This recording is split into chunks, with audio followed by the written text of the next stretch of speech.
کار میکنید اینجا؟ شیره میزن. با روزی چند کار میکنین؟ 50.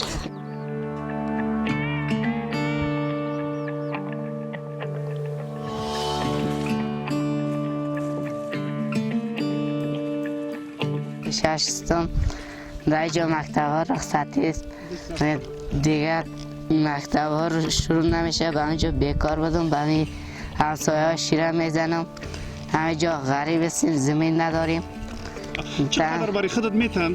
به یک پاو چقدر میتن؟ 2 طولی میتن 50 روپا میفروشم 100 روپا روزی کار میکنم روزگار را پیش میبرم. صنف 6 هستم امسال مکتبا جمع نشد قطع پدرم شیره میچینیم بعد خوشوا میکنیم قطع پدرم به من 3 تیل 4 تیل شیره میتیم من قطع میرم میبشم.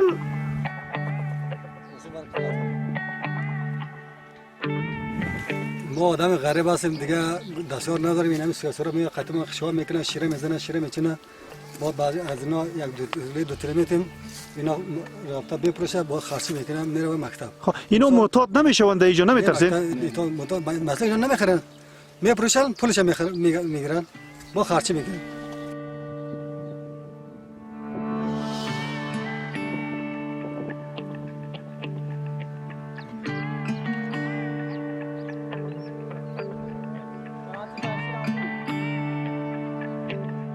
بیشتر از 200 نفر از اطفال اینا قمرای والدینشان اینا شیره جمع میکردن و ولسوالی های دیگه هم به همون قسم در جای شکلی است که اینا همه اطفالشان و خانم هایشان که میرند از سر زمین و شیره جمع میکنن اینا میتونه آینده برای آیندهشان خطر بسیار جدی داشته باشه.